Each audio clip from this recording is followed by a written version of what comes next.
The arena was massive, round, and surrounded by walls of shining black stone. Alien voices echoed through the air, shouting and cheering. Thousands of beings from different planets had gathered to watch one thing, a human about to fight in the pit of trials. Kane stood alone in the center. He was the only human in the arena. He wore simple cloth pants and a sleeveless shirt. In his hands, he held two strange wooden sticks connected by a small chain nunchucks. Across from him stood Vena, a tall alien warrior covered in glowing silver armor. Her helmet had sharp horns, and her gauntlets hummed with blue plasma. She was a Zelaria warrior species feared across 5 galaxies. She smiled under her helmet, amused. "This is your weapon," she said, pointing at Kane's sticks. "I'll break you before you swing them once." The crowd laughed with her. The announcer's voice roared from the sky. "Let the trial begin." Kane didn't speak. He just bowed his head slightly and raised his nunchucks. Vena rushed forward, plasma blade glowing, armor shining like a star. But before she could swing, Kane moved. He sidestepped quickly. The crowd gasped. Vena's blade cut through air. Kane twirled his nunchucks, the sound of wind whistling around him. The first hit came fast. A crack against Vena's leg armor. She staggered, her leg shaking. The armor held, but only barely. Vena growled and struck again, this time swinging both arms. Kane ducked under her blow and spun around her back. He hit her shoulder plate. With another strike, sparks flew as metal bent under the force. The Zelari crowd grew quiet. They had never seen this before. A human not using energy weapons or armor was landing clean blows. His wooden sticks shouldn't even make a dent, but they did. In the command room above the arena, alien scientists stared at their screens. "He's just a human," one said. "But look at his speed," said another. "There's no tech in those weapons yet." They're working back in the arena. Vena was losing her smile. She was breathing harder now, her movements slower. Kane, on the other hand, looked calm, focused. He didn't waste energy. Every move he made was exact, sharp, and timed like a machine. She screamed in rage and launched her full attack. Spinning blades, knee strikes, shockwaves from her gauntlets. Kane danced around it all like he had fought her 100 times before. Then came the counter. A sudden leap, a spin mid-air, and 2 fast hits, one to her helmet, one to her chest. The helmet cracked, sparks shot out. Vena stumbled back, dazed. The crowd stood in silence. This wasn't a fight anymore. It was a lesson. Kane didn't attack again. He stood still, nunchucks lowered. Watching her, he waited for her to charge. And she did. Desperate, roaring, swinging. Wildly, she struck nothing. Kane's final move was clean, brutal, and fast. He ducked low, rolled forward, and slammed both sticks into her backplate. With a loud crack, the armor burst open. Pieces flew across the sand. Vena fell to her knees. Her armor, once unbreakable, was now broken into glowing chunks. She looked up, stunned. Kane stood above her, no expression. The announcer's voice came again. "The trial is over." The crowd didn't cheer. They didn't boo. They were silent, shocked. The human had done something impossible. He didn't kill. He didn't boast. He simply bowed once more and walked away. The scientists stared at their screens. "Did you record all of it?" "Yes, and the weapons." "Still nothing special. Just wood and chain." In the shadows, one alien general spoke quietly. That wasn't just skill. That was something else. Kane exited the arena through a dark hallway. The lights flickered above him. He didn't smile. He knew this was only the beginning. The galaxy had just seen a human fight, and it would never forget what came next. Vena's fists clenched as she stood in the recovery chamber. The medbots scanned her body, repairing small injuries. But it wasn't her wounds that hurt the most. It was her pride. She had been trained since childhood, bred for battle, enhanced with Zelari armor and reflex implants. Yet a human barefoot, with sticks, had embarrassed her. No more than that. He had humiliated her in front of her entire people. "Begin playback," she growled. The chamber lit up, showing the fight from overhead. She watched her first strike. Powerful. Perfect by Zelari standards, but it hit nothing the human had. Moved before her blade even reached him, she paused the image, zoomed in. Kane's face was calm. His eyes focused like a predator, angry, not afraid, just. Certain computer measure his movement speed, calculating, the AI responded. Result, 2.3 times faster than Zelari elite reflex time. Vena's eyes widened. That's not possible. But it was. Meanwhile, Kane stood outside. In a quiet hallway, no crowds, no lights, just silence. His wooden nunchucks hung loosely in his hands. A guard approached an alien with 6 eyes and orange skin. "You are summoned by the High Observers," the guard said. Kane nodded slowly. They walked through long corridors above them. Alien commanders and spectators whispered, some curious, some angry, some afraid. The door opened into a round chamber filled with alien leaders, tall, powerful species from every corner of the galaxy. The Zelari High Warlord stood in the center. He was Vena's father, and he looked furious. "You disgrace my daughter in combat." The warlord said. Kane tilted his head. "She stepped into the arena," he said quietly. "I didn't ask for this fight." The chamber fell silent. The warlord stepped forward, towering over Kane. "You used forbidden tech, didn't you?" "No tech," Kane replied. "Just training." Another alien, smaller and with green eyes, floated forward. "We scanned your weapons," she said. "They're just sticks. But we cannot explain the damage they did." Kane looked at them and simply said, "You rely too much on your machines. You forgot what a body can do." The aliens exchanged looks, unsure. The warlord's face darkened. "I want to test you again," he said. "You'll face a warrior of my choosing." Kane gave a short nod. "I don't mind." Back in the warrior chambers, Vena heard the news. Her father had arranged another fight, this time with a brute named Carr. Carr was not elegant. He was pure power. His fists could crush stone. His armor was thick. Built for war zones. "This will break the human," the warlord told Vena. But she wasn't so sure anymore. The next day, the arena was full again. The crowd louder, more eager. They wanted revenge. Kane stepped into the sand quietly, his eyes scanning the arena. Carr entered from the other side, pounding his chest. The sound echoed like thunder. This time, there were no jokes about the nunchucks. No laughter, only tension. The announcer's voice boomed. "Begin?" Carr charged with surprising speed. He leaped forward like a meteor, fists raised. Kane didn't move. Not yet. Then he vanished. The cameras tried to follow him, but he blurred. Kane appeared behind Carr midair and hit him once at the back of the knee. A small sound like a crack, but Carr roared in pain. He turned, swinging wildly. Kane ducked, spun low, then landed 2 quick hits to the side. Carr stumbled. His armor hissed damaged already. From above, the scientists were stunned again. "No tech detected," they said. "But look at his accuracies, hitting pressure points we didn't even program into the armor." Down below, Kane kept moving, never still, never repeating a pattern. His nunchucks spun like they were part of his arms. Carr roared and tackled him, a full-body slam. The ground cracked as Kane went flying.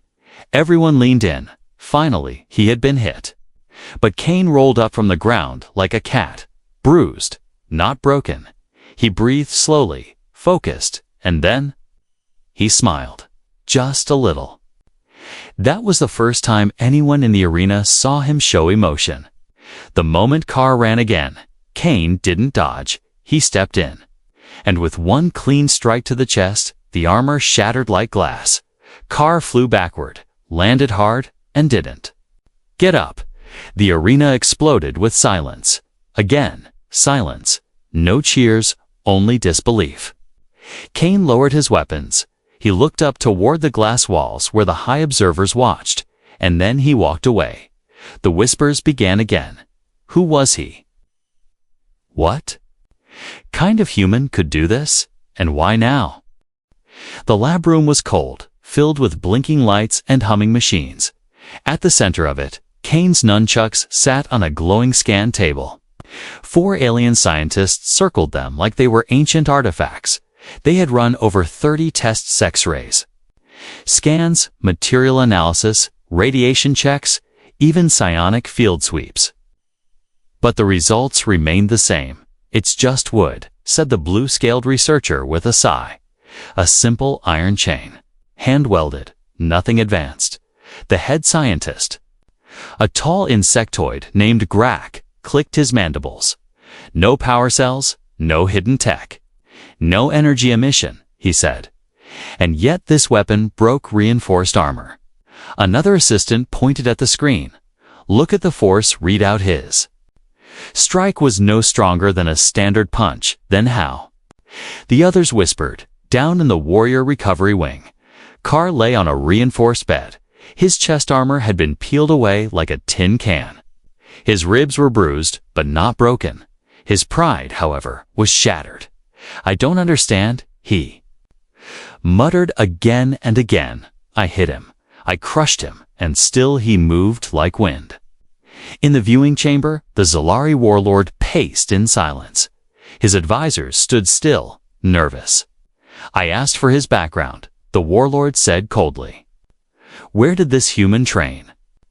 The screen changed, showing Kane's Earth records. No military background, no super soldier program. Just one line. Martial arts instructor, Earth District 12. Training House of the Empty Hand. The warlord growled. He was, a teacher. Elsewhere. Kane stood alone on a balcony, staring into the night sky. The stars above didn't shine the same way they did on Earth. But Kane didn't look for beauty.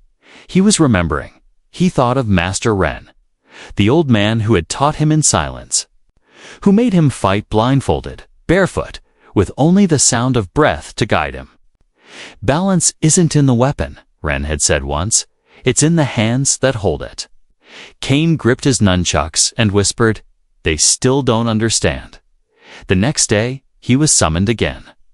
This time to the Science Tribunal, a place where weapons and warcraft were judged. The room was round and full of ancient scholars from across the stars. They didn't fear Kane, but they were deeply curious. A small, robotic voice called out, Subject, Human Kane, you are here to explain the mechanism of your weapon. Kane nodded slowly. He stepped forward and held up the nunchucks. They are not the weapon, he said. I am. The tribunal chamber murmured. One scholar stood. That is philosophy, he barked. We require science. Kane walked to the testing circle and set the nunchucks on the floor. I offer you proof, he said. Choose any being in this room, and I will defeat them. The scholars looked at each other in surprise. You challenge a duel in front of the tribunal. Kane simply nodded. It's the only way you'll believe. A tall being stepped forward, formed, armored, with glowing skin. I will fight the human, it said. I have studied 600 combat forms. Kane bowed. No hard feelings, he said calmly. The duel started instantly. The alien rushed with speed and skill, its forearms swinging in perfect patterns. But Kane's movements flowed like water. He blocked, dodged, struck, and within 7 seconds, the alien was on the floor, disarmed, dizzy, and defeated. The entire room stood in shock. One scholar dropped his notes. Another whispered, He didn't break the laws of physics. He simply used them better. Cain picked up his nunchucks and held them out. This, he said, is not about what the weapon is made of. It's about what the user becomes when they master it outside. News of the duel spread like fire across the galactic networks. Clips of Cain's fight were shared in military forums, research hubs, and war colleges. Some races mocked it, calling it a trick. Others grew nervous. Back on Earth, the old training. House of the Empty Hand received thousands of messages. What style is this? Do you train warriors? Can this be learned? Master Ren smiled gently and whispered to the wind. They're only asking now because they're afraid. In a deep underground lab, a mysterious figure watched Cain's footage. Activate Project Mirror, he said, if one human can. Do this. Imagine an army back in the alien capital. The warlord called a meeting of the Galactic Defense Council. This human must be studied or contained, he growled. His kind might be more dangerous than we thought. But it was too late. Across space, whispers had already begun. A warrior from a forgotten planet had shattered one of the galaxy's strongest fighters. Using sticks, and the galaxy wanted to know what else were the humans hiding. Asterisk, the arena floor had been repaired overnight. Cracks filled in, scorch marks removed. But the silence remained. Even the crowd, loud and wild the day before, now watched with tight lips and cautious eyes. They had come for a spectacle. But what they got felt more like a warning in the upper chamber. Vena stood behind a transparent wall. She wore no armor this time, just a training suit. Her arms crossed, jaw tight. Her father, the Zalari warlord, stood beside her. You see now, don't you? He asked. He's not just lucky. He's not just fast. Vena didn't answer right away. She watched the sand below as Cain entered once more. No armor, no weapons upgrades, no fanfare. Just him and the same pair of wooden nunchucks. They should have broken by now, Vena whispered, after all those hits down in the pit. Cain looked around the arena. The sky above was dim, thick clouds covering the stars. It felt heavier today, more serious. This wasn't a trial anymore. This was a message across from him. The new opponent stepped forward. Krexar, the juggernaut, 9 feet tall, covered in experimental alloy armor. Shoulders like boulders, fists like tanks. His armor had never cracked, not even under orbital strikes. He had fought in the oxygen fires of Adrian and survived plasma. Flooding on Carthus 5 today, he would face a man with sticks, Cain. The voice of the alien announcer boomed across the arena. This match is final. Should you fall, no human will ever fight here again. Cain nodded once. He wasn't here for sport. He was here because they needed to see the truth. The horn sounded. Krexar charged like a living tank. His steps made the sand jump. The ground trembled with each stride. Cain didn't move. Not until the very last moment. Then he slipped sideways, spinning low. His nunchuck snapped out like lightning, one clean strike to Krexar's knee joint. The armor bent slightly. Krexar barely slowed. He turned and grabbed, his giant hand closing on air. Cain vanished again. Behind him, to the left, a blur of motion. Strike shoulder, strike hip, strike lower back. Each hit faster, more precise. Each one landed at the thinnest point of Krexar's reinforced suit, and still, Krexar stood tall. Is that all? The giant roared, swinging his massive arm. It connected. Slamming into Cain's side, the human flew 5 meters and rolled across the sand. The crowd gasped. Vena leaned forward, fists clenched. Cain didn't rise immediately. He lay still, sand sticking to his arms. Chest rising and falling. Then his fingers twitched. He pushed himself up, coughing once, and looked at his opponent. Blood ran down his side. But his grip on the nunchucks didn't shake. Instead of fear, There was something else in his eyes, now focus. And something deeper. Something ancient. He stepped forward again, slow. The crowd held its breath. Krexar charged again, confident now. This time, Cain didn't dodge. He walked straight toward the monster. Then at the last second, he jumped. Not high, but perfectly timed. He used Krexar's own arm as a step, running up it like a ladder, spun midair, and brought both ends of Kex, the nunchuck down in a full-force strike on the center chest plate. The sound echoed like a thunderclap, and the armor, it shattered, not cracked, not dented, but exploded outward like glass under pressure. Krexar staggered back, chest exposed, gasping. He dropped to one knee, the weight of his own armor collapsing around him. Silence, again silence from the observation deck. The scientists were stunned. That chest plate was tested against direct anti-tank rounds. One whispered, he shouldn't be able to break it, but he did. Another said, no energy, no weapon system, just ... Raw technique. Back in the pit, Cain landed softly on the sand. He didn't speak, didn't pose. He simply walked away. Krexar looked up at him as he passed. Who are you? He managed to whisper. Cain paused for just a second and said, a student. The arena erupted not with cheers, but with shock. People didn't know whether to be afraid or amazed. Some stood in awe. Others turned to leave, shaken by what they had just seen in the council tower. The warlord looked at his daughter.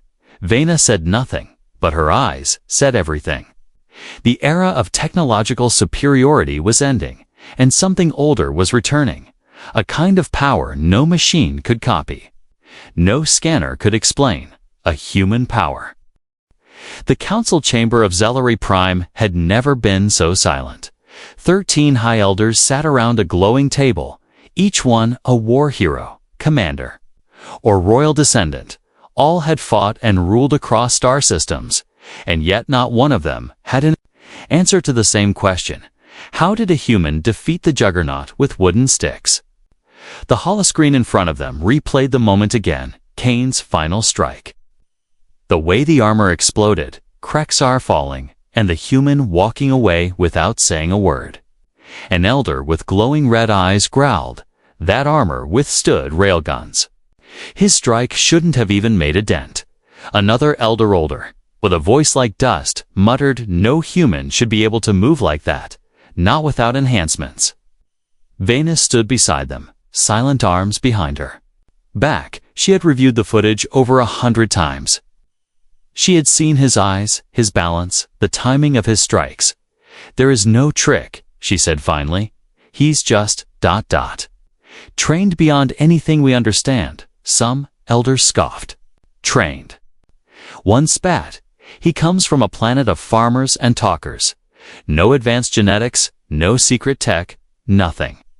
Vena looked up, and yet he broke your champion. With sticks across the galaxy. The footage had gone viral. Races who once laughed at humanity now watched with quiet respect. Some studied the videos for weakness, others replayed them in fear. One planet. The Warforged world of Telvax canceled a live broadcast. Their champion had been scheduled to challenge the human, but after reviewing Cain's movements frame by frame, they called it off, silently and without explanation. Even pirate clans along the outer rim began passing around a message. If you meet a human with sticks run, meanwhile, on Earth. Cain's old training house received over 2 million digital messages in a day. Most of them began the same way. Please teach us, in a quiet room far from the arena. Cain sat alone. He didn't watch the news, didn't read the comments. He was meditating, breathing slowly. When Vena entered, he opened his eyes. You've made enemies, she said bluntly. Some see you as a threat. I'm not here to be a threat. Cain replied, but if I must fight to be heard, I will. She stepped closer, arms crossed.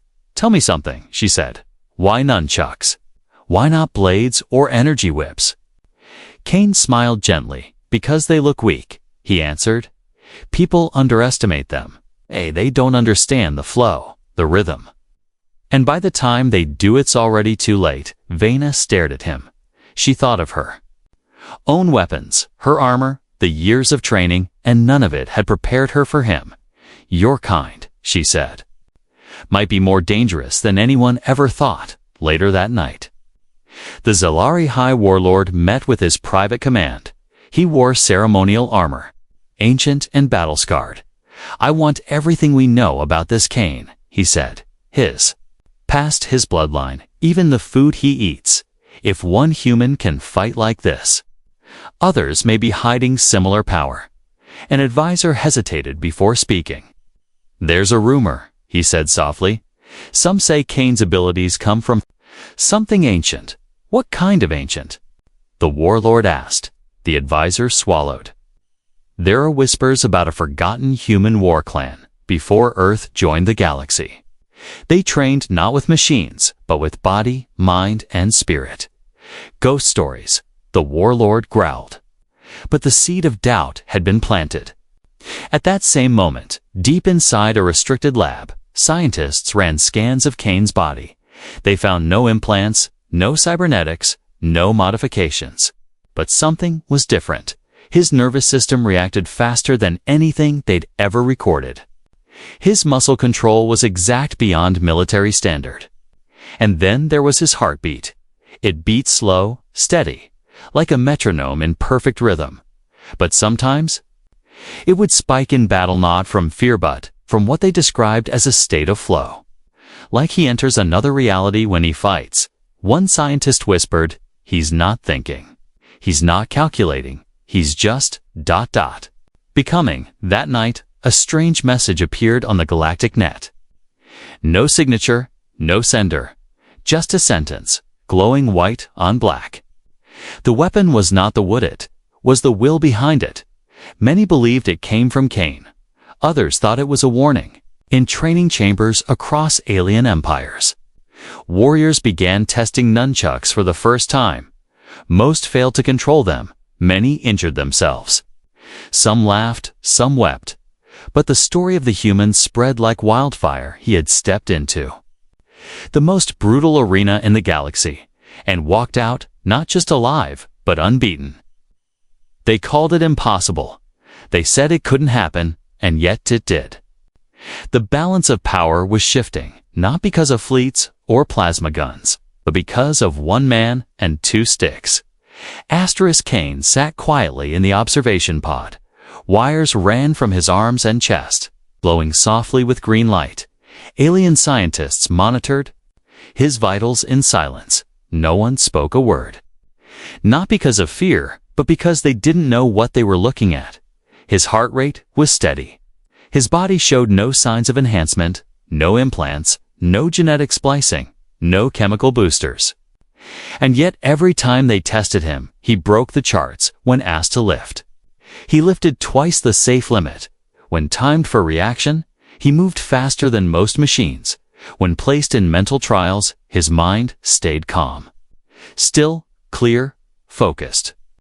Unbreakable, his biology says human, one scientist whispered. But his performance says something more. A high-level Zalari geneticist entered the lab, Dr. Keevil. Known across the galaxy for unlocking ancient blood codes, he walked up to the scan chamber and looked directly at Kane. You are hiding something, he said calmly. Not in your pockets or weapons, but in your blood. Kane opened his eyes slowly. I'm hiding nothing, he said. You just never looked deep enough. Dr. Keevil nodded once, then gave the command, deep scan cellular. The room darkened, the machines hummed louder.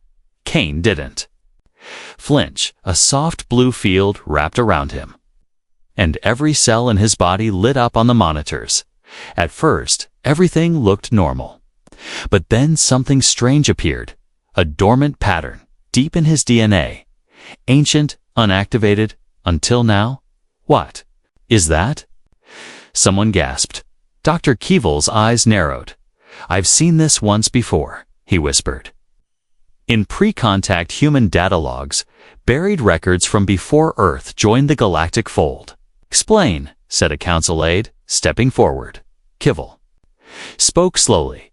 "There were warriors on Earth thousands of years ago. They trained without tech, without weapons. They believed in something called the flow, a living state of perfect control." Kane remained still as the others listened. These warriors passed their knowledge in silence. Through breath, through balance, through pain. But when Earth joined the galaxy, most of that was lost or erased. "Kane is a descendant of that lineage," Kivel said, "and whatever was sleeping in his blood has now awakened." The room went cold. No one moved, no one blinked. They were no longer looking at a fighter. They were looking at a bridge to something forgotten. Meanwhile, far above in orbit, the Galactic Intelligence Hub activated a threat rating protocol. Every known species was monitored. Power rankings updated hourly that day. Humanity's combat potential was moved from level 3 to unknown. Unknown. One officer asked, "No confirmed fleet? No special units? Why? Mark them unknown." The AI responded in a calm voice. "Unknown means we no longer understand their limits." Back on the planet, Kane was escorted to a private room. He looked at his nunchucks resting on a table nearby. They had survived every battle without a scratch. But it wasn't the weapon that changed. It was him. Memories of old lessons filled his mind. He remembered standing in the rain for hours, holding his stance. He remembered Master Ren striking him with a bamboo stick for losing focus. He remembered the old man's words, "Your body will break, but your spirit is what makes it rise again. Only when you become the movement itself do you truly fight." Kane's hands tightened into fists. He could feel the shift inside him, every sense sharper, every breath deeper, every motion effortless. It wasn't just skill now, it was something else, something ancient that had bloomed within him, something waiting for centuries to wake up. And now it had, in the Zalari Council chamber. Vena stood before the elders again. "You can't control him," she said bluntly. "You can't predict him either. What do you suggest?" One elder asked, "That we bow to a human." Vena shook her head. "No," she said, "but maybe we learn from him." One elder slammed a fist onto the table. "We are the rulers of 5-star systems. We do not learn from primitives." Vena leaned in, voice like ice. "Then prepare to lose the 6th, across the stars." Other races began noticing the shift. Some sent spies to Earth. Others tried to challenge Kane through backdoor matches. None succeeded in a black market ring on the edge of the galaxy. A silent message spread. Do not challenge the human with the sticks. He is no longer just a man. And in the deepest part of Kane's mind, as he stood alone under the alien sky, he felt it too. The change, the awakening. He was no longer fighting for survival. He was fighting as a symbol, a message written in motion, in breath, in silence. Not just skill, but something within. Something human, and something more. It began with laughter. They laughed at the sticks. They laughed at the man. They laughed at the idea that a human could step into an alien arena and survive. But now, no one was laughing. They spoke in whispers, in dark corners of war rooms. In the heart of the Zalari, empire once proud and undefeated, there was silence. Silence where victory used to live. The arenas had shut down. Combat trials suspended. New warriors refused to enter, because one name now echoed through every hall. Kane, the man with no armor. No energy weapons, no implants. Only 2 wooden sticks and the will to never bow. The footage of his fights played in slow loops across alien screens. Scholars examined every frame, every breath, every twitch of muscle. They studied his posture like a map, his footwork like a code, but none could copy it. Because it wasn't a technique. It was him in the shadows of the arena ruins. Statues were already being carved. One sculptor, a Zalari elder, wept as he carved Kane's likeness. This is the warrior that reminded us we are not gods. He whispered. High above the city, Venus stood in her father's chamber. The warlord sat alone, staring out at the dark sky. No words passed between them. Not until she placed something on the table. A pair of wooden nunchucks. Not Kane's, but her own. Handmade, balanced. You're leaving the warrior program. The warlord asked. I'm rebuilding it, Venus said. Not with machines, but with discipline, with breath, balance, and pain. Her father looked at her, pride and shame fighting in his eyes. Will others follow you? Some will, she answered. Most won't, but I don't need most. I only need the ones who understand. Meanwhile, Kane had vanished.